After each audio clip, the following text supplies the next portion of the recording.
Apparently, Kyle Bradish just loves pitching against the Houston Astros. He goes 8 2/3 scoreless on Thursday night, flirted with a shutout, and quite frankly, flirted with a perfect game in this one, leading the Orioles to a win in game one over the Astros. We'll recap that and talk about Trey Mancini making his return to Baltimore coming up on this episode of the Locked On Orioles podcast.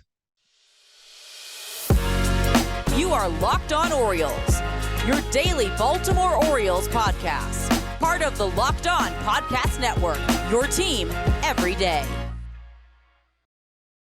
Hey there, Orioles fans. Today is Friday, September 23rd, 2022, and welcome back in to the Locked On Orioles podcast, part of the Locked On Podcast Network, your team every day. As always, I'm your host, Connor Newcomb. And coming up on today's episode, we will recap a big-time Orioles win on Thursday night as they took down the Houston Astros 2-0, and Kyle Bradish dominated with 8 2/3 scoreless innings on the bump for the O's. I'll get you the 5 things you need to know from that one as the Orioles won Trey Mancini's return to Camden Yards. And we'll talk a little bit about Mancini on this episode as well, how he has done since the trade to Houston, how the O's return did in the minors as well. And we'll do the same thing also for the Jorge López trade. And then at the end of the pod, we'll get you a preview for the rest of this 4-game series this weekend between the Astros and the Orioles. But that's all coming up on this episode of the Locked On Orioles podcast, which is brought to you by Bet Online. Bet Online has you covered this season with more props, odds, and lines than ever before. Bet Online, where the game starts. And before we get started, just did want to thank you for making Locked On Orioles your first podcast listen of the day. Locked On Orioles is free and available on all podcast listening platforms. Remember, new episodes Monday through Friday here on the pod, wherever you listen, if it's Apple Podcasts or Spotify, or of course, if you like to watch the podcast, we thank you for that as well. Make sure to like, comment, and subscribe right here on the Locked On Orioles YouTube channel. And again, we thank you, the listener. Couldn't do it without you. Locked On Orioles here. We thank you for making it your first listen of the day. For your first listen today, let's start with an Orioles victory. Make it 2 in a row for the Birds. Orioles 2, Astros nothing is the final score from Thursday night at Oriole Park at Camden Yards in the first of a huge 4-game set between the Astros and the O's in Baltimore. And I'll get you the 5 things you need to know from this Orioles victory in just a second. With the win, the Orioles go to 78-71 on the season. And that sets a new all-time high in the last 2 centuries for a team with wins in one season after losing 100-plus games the year before. The Orioles are the first team since the 1800s to win at least 78 games the year after they lost more than 100. Of course, the O's were 52-110 last year. Now 78-71 this year, just 4 wins away from securing a winning season. And hey, they're still somewhat in this playoff chase around the other wild card teams. On Thursday in a day game, the Mariners came back and beat the Oakland Athletics 9-5. So the Orioles remain 5 games back, or I should say 4 games back of the Seattle Mariners. Big series in Tampa, 4-game set between the Rays and the Blue Jays started with a Rays 10-5 win over Toronto. That means the Orioles remain 4.5 back of Tampa, but they're now only 5.5 back of the Blue Jays, who still hold that top wild card spot. And as I'm recording, the Cleveland Guardians are 2 outs away from beating the Chicago White Sox, which means Chicago would then be 2.5 behind the Orioles as the next wild card team in the American League. But back to the O's game, they win it 2-0, and I'll get you the 5 things you need to know from the Orioles 2-0 win over the Astros. And the first thing you need to know, I think you all know what's coming. Kyle Bradish, absolutely just dominant in this game. Just dominant in this game. It cannot be stressed enough how good Kyle Bradish was against the Astros. And quite simply put, he did it again against the Astros. Now, this, of course, was the best start of Kyle Bradish's career. He goes 8 2/3 innings in this ball game for the Orioles. Just dominance all the way up and down. And listen, he was flirting with some serious history at one point in this game. He was perfect through 5 2/3 of this one. It took a Mauricio Dubon 2-out single in the top of the 6th inning to break up the perfect game. And then he just kept going. And at one point, Bradish had retired 26 of the 27 batters he had faced. He retired the first 2 batters in the top of the 9th inning when he went out there. And then he gave up a 2-out single to Jeremy Pena, and that was the end of his night. But just what an incredible night. Again, 8 2/3 innings scoreless for Kyle Bradish. Just 2 hits allowed, 10 strikeouts, no walks in this one, threw exactly 100 pitches on the dot, lowered his ERA to 4.65 on the year, and allowed just 4 hard hit balls on the night, did Bradish.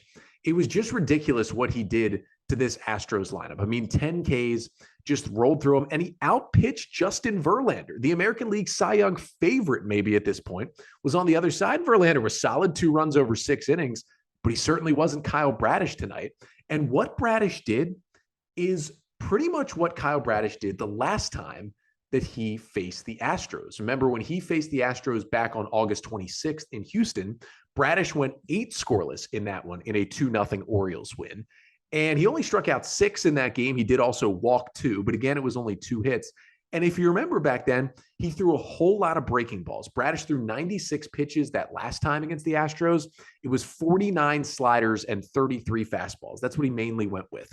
Well, he went breaking ball heavy, and I mean even heavier in this one. Again, he threw 100 pitches, 38 sliders. That was his number 1 used pitch. And 24 curveballs was his number 2 used pitch on Thursday night against the Astros. It was the same recipe for Bradish. More breaking balls than fastballs. If I can land my breaking balls in the zone, which he did with both of them on Thursday night, I can play off the fastball. Again, he threw 19 four-seamers, 16 sinkers, and then 3 changeups to get himself to 100 pitches. And he got 11 whiffs, wasn't crazy dominant on 53 swings. 5 on the slider, 5 on the curve, and 1 on the change. So we didn't get any on either of his fastballs, but the velo was up on all of his breaking stuff. The spin rate was up on all of his breaking stuff as well. He was in the strike zone with those pitches too.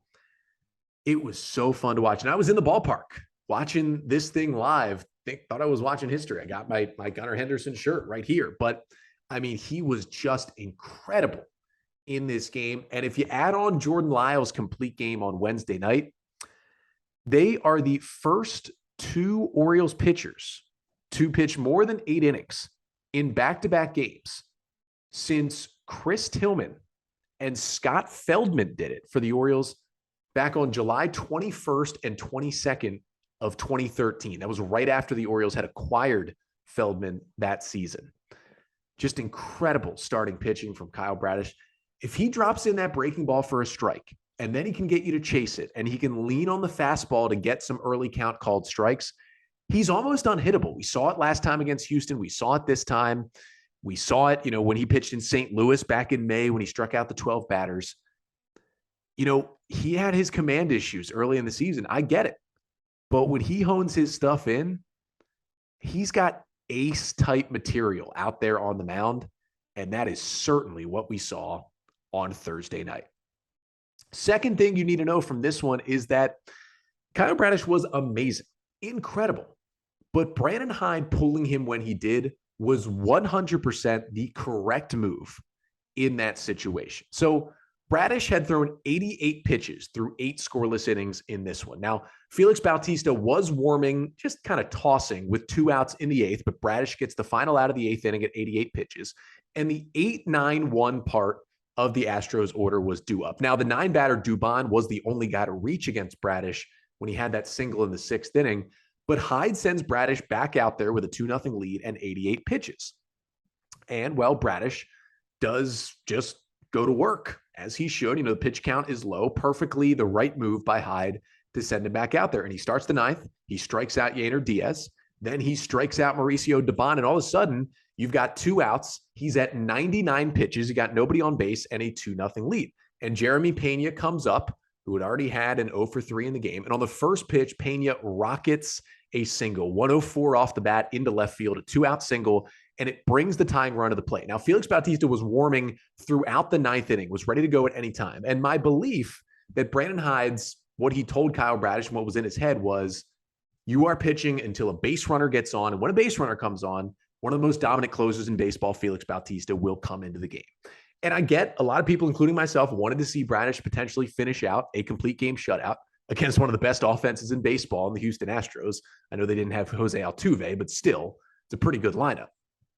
But at the end of the day, you got to go to Felix there. Bradish was at 100 pitches. He has been a little homer prone at times this year. And of course, the tying run was coming to the plate, and a guy with some good power in the righty Aledmys Diaz. And you had Yordan Alvarez, a top 5 hitter in baseball, maybe at least top 10 hitter in baseball with big power, and a lefty waiting on deck. So at 100 pitches, you go, you know what? Felix Bautista rarely gives up a homer. We feel like there's almost no chance he allows Diaz to tie this game. So we go to our best pitcher, who's fresh. And Bautista, remember, hadn't pitched in 4 days, so he needed some work as well. So it basically worked out perfectly. You go to Bautista, he comes in, he strikes out Diaz to end the game, and it all works out perfectly. The O's needed this win, and they got it to stay in the playoff chase.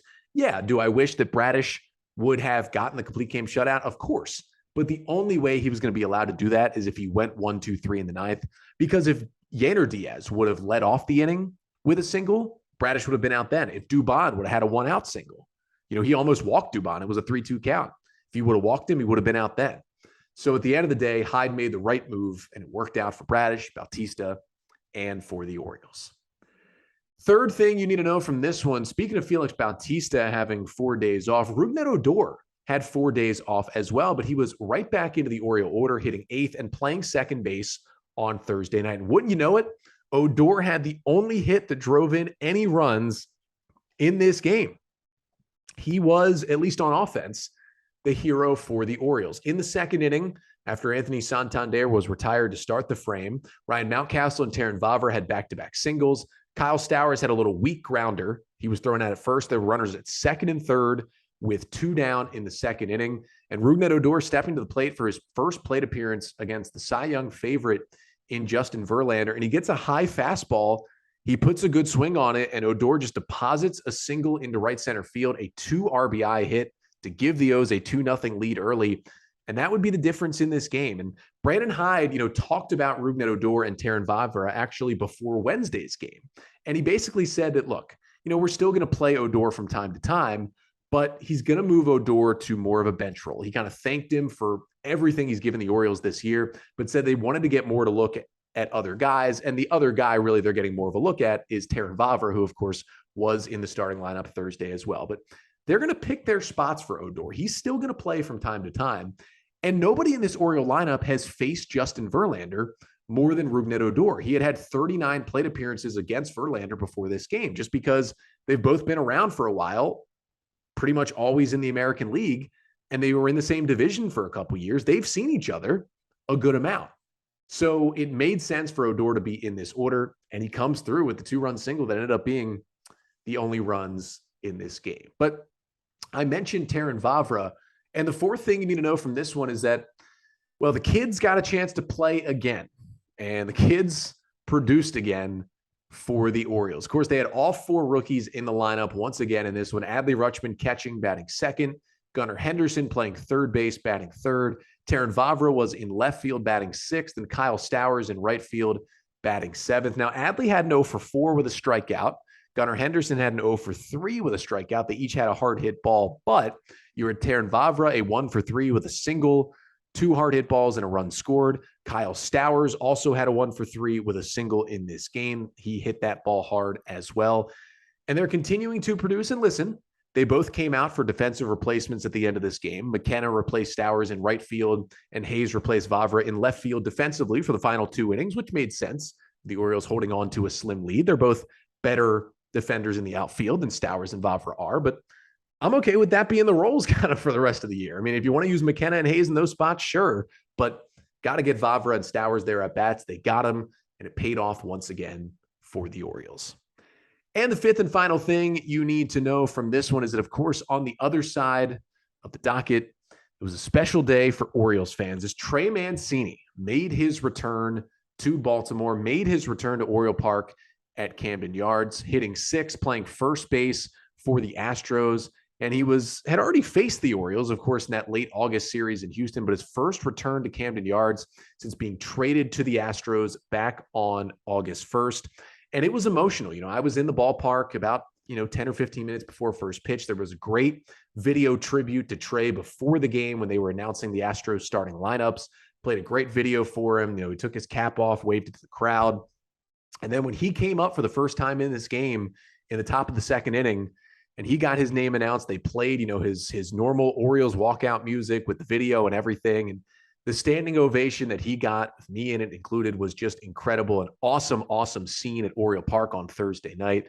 I mean, Orioles fans, we just love Trey Mancini. Everyone gave him so much love in this game. It was awesome to see. And you know what? Trey Mancini gave the Orioles a little love back. Had an 0 for 3 with 2 strikeouts in this game, and maybe playing a little double agent, trying to help, now that his new team is already in the playoffs, trying to help his old team maybe squeak into the playoffs if they can. But the Orioles do win it 2-0. Trey Mancini couldn't do anything about it in the other dugout in this game. But speaking of Trey Mancini, it was a little bit of a struggle for him offensively on Thursday night. And generally, it has been a bit of a struggle for him offensively since he got traded to the Astros. So coming up next, we're going to take a look at how Mancini has played in his 42 games with Houston so far. We'll take a look at that. We'll take a look at how the return for Mancini is done in the Orioles system. And we'll do the same thing with the Jorge López trade as well, kind of updating you on the Orioles deadline moves. But first, I don't think many would have bet on the Orioles beating the Astros on Thursday night. You got Justin Verlander going for the Stros. They got 99 wins, and they're playing an Orioles team that's kind of been scuffling. But the O's did win it, and I bet you would have made some pretty good money had you bet Orioles money line. Well, next time you can do that at betonline.net because it's your number one source for all your baseball betting down the stretch and into the postseason. But of course, BetOnline is also your number one source for all your football betting info this season. You got college games Thursday, Friday, Saturday. You got NFL games Thursday, Sunday, and Monday. You can find all the odds, all the live betting, up to the minute scores. You can listen to podcasts, get your news, in-depth articles, and analysis on every game out there at betonline.net. And you can also check out lines on MMA, boxing, golf, anything going on in the sports world. BetOnline has it. So head to betonline.net or use your mobile device to learn more. That's BetOnline, where the game starts. So the Orioles defeated the Houston Astros 2-0 on Thursday night with Trey Mancini making his emotional return to Oriole Park at Camden Yards. And I mean, it was all positive. Everyone, including myself, just cheering for Trey. Lots of great signs. He had an incredible moment when he came up to the plate for the first time. Bradish and Rougned gave him some time. He tipped his helmet to the fans. It was awesome to see.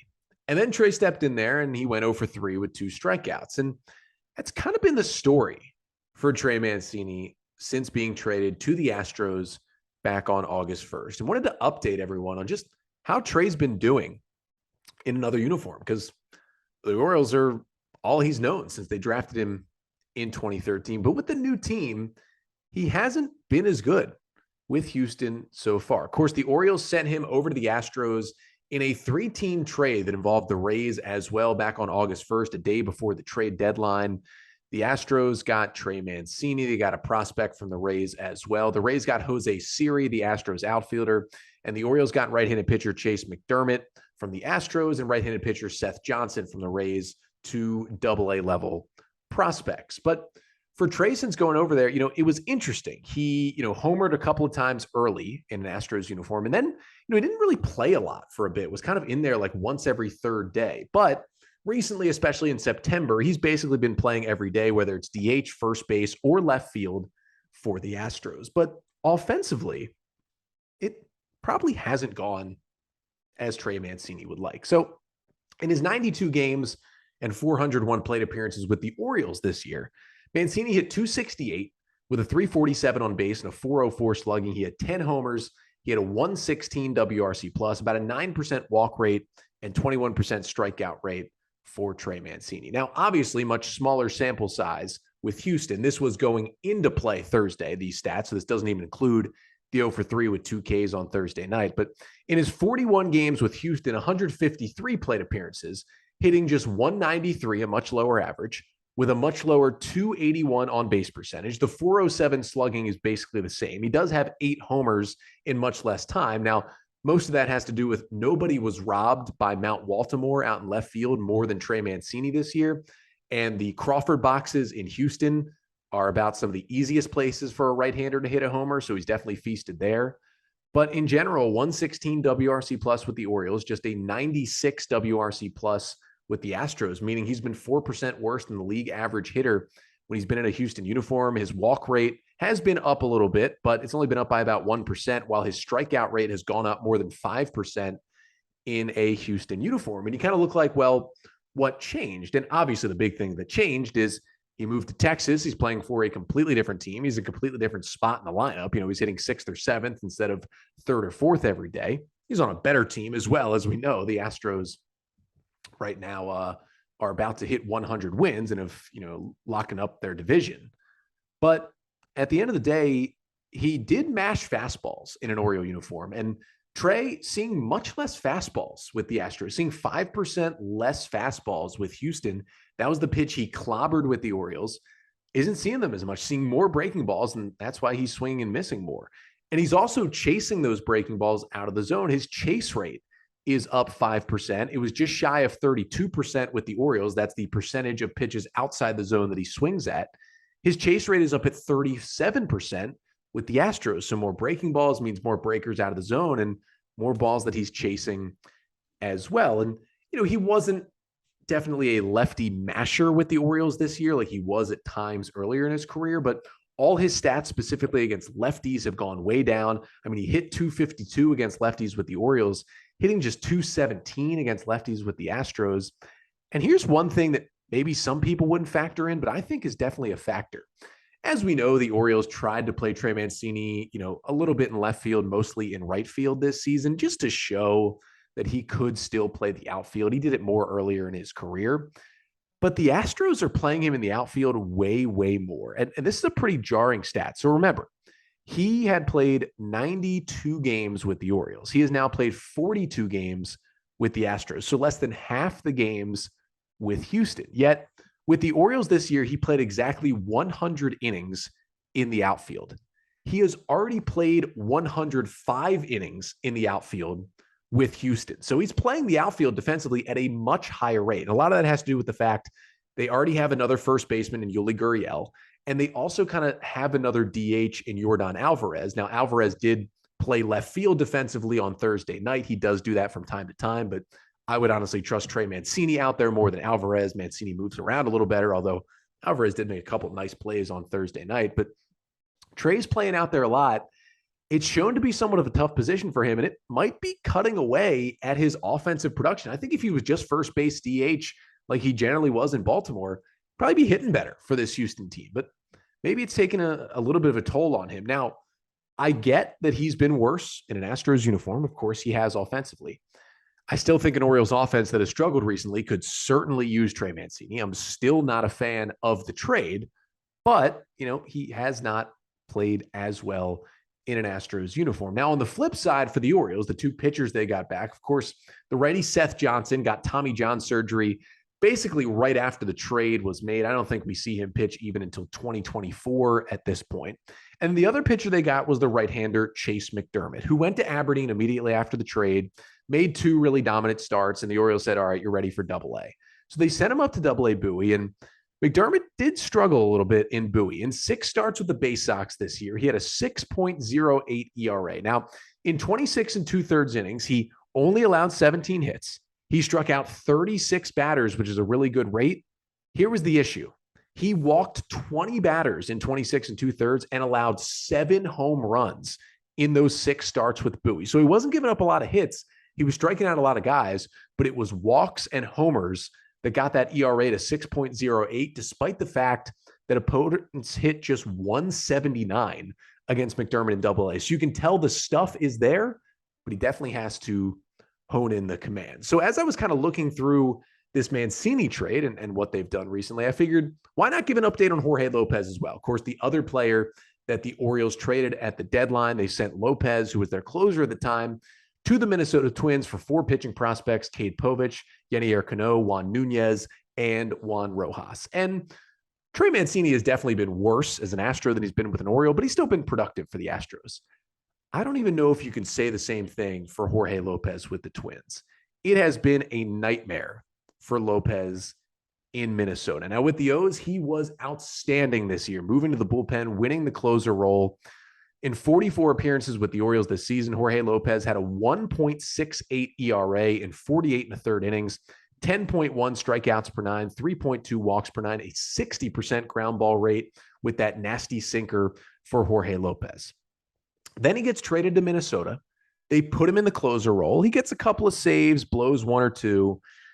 And then the wheels just kind of fall off for López. And his stats now with the Twins coming into play Thursday, in 18 appearances with Minnesota, 17 and 2/3 innings of work, he has a 5.60 ERA. While he had 10 Ks per 9 with the Orioles, he has just 7 Ks per 9 with the Twins. And while he was walking 3.2 batters per 9 with the O's, 6.6 walks per 9 in a Twins uniform.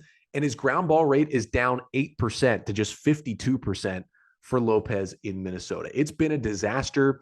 He's been relegated not only out of the closer role, but he's basically now into a glorified middle relief role where he's not even really pitching at this point when the Twins have the lead. He's kind of right now in the Joey Crable role in the Twins bullpen. That's how far López has fallen since going over to Minnesota. Now, I will say, I would still like to have him in the Oriole bullpen. I think a lot of that issue was how comfortable he felt in Baltimore. I think that trade got to him. And I think, yeah, his stats would probably be going down.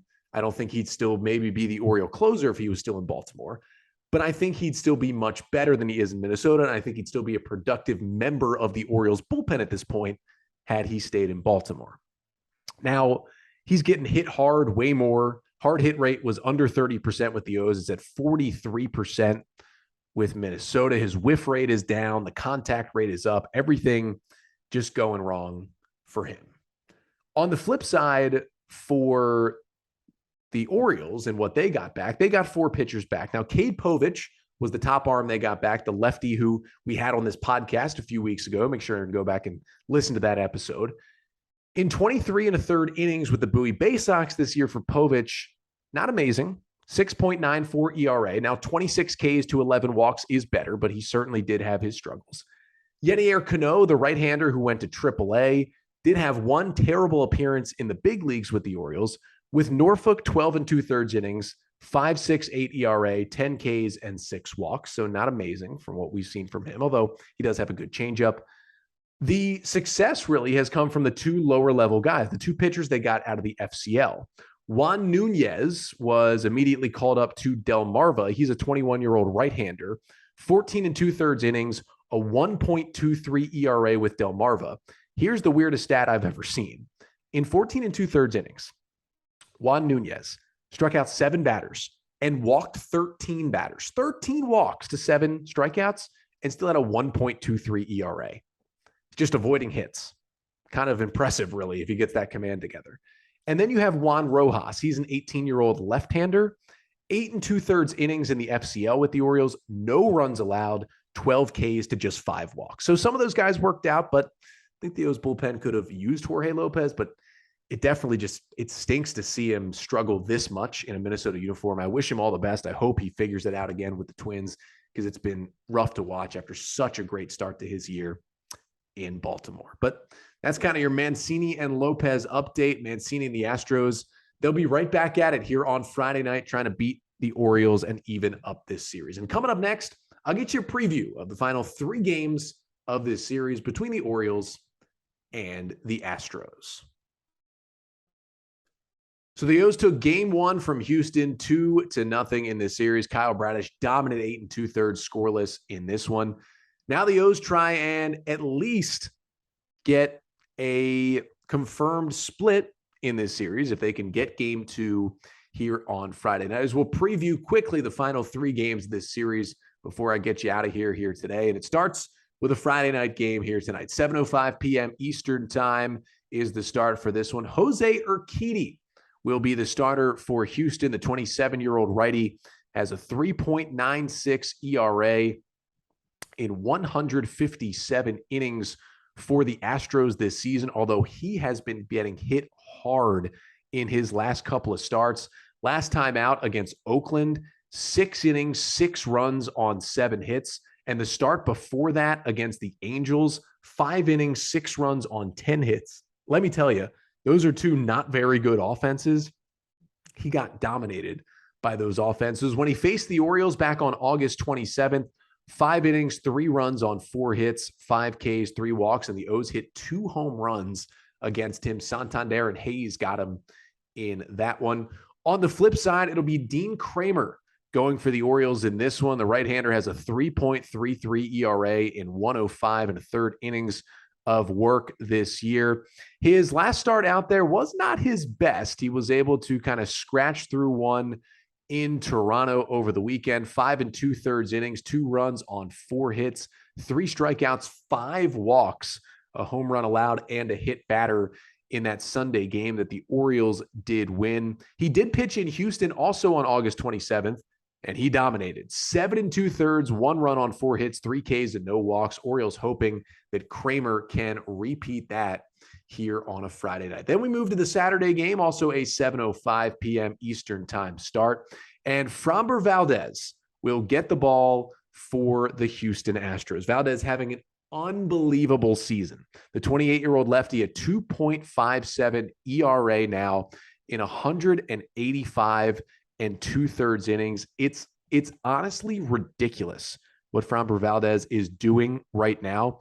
25 consecutive quality starts for Valdez. That's a start at least 6 innings with 3 or less earned runs. He has been just unbelievable. His last start was against Oakland, 6 innings, I should say, 2 runs on 4 hits. And the start before that against Detroit, threw a complete game shutout with 8 Ks, 6 hits, and 1 walk. He did not face the Orioles. They were lucky to miss him that last time around. He is a fantastic lefty. Going to be tough for the O's to figure him out. And on the flip side, the Orioles will go with Tyler Wells, the righty with a 4.25 ERA at 103 2/3 innings this year. Wells really did not look himself in that last start out there earlier in the week against Detroit on Monday. 3+ innings, 5 runs on 4 hits, a season high 3 walks with just 3 strikeouts. We'll see if he can figure it out against Houston, a team he did not face. He was on the injured list when these 2 teams met down in Texas back in August. And then in the Sunday game, the Astros have not named a starter for that game. It could be a guy maybe like Christian Javier who could pitch in this one. We will see who the Astros eventually send out there. Could be Luis Garcia as well, the right-hander.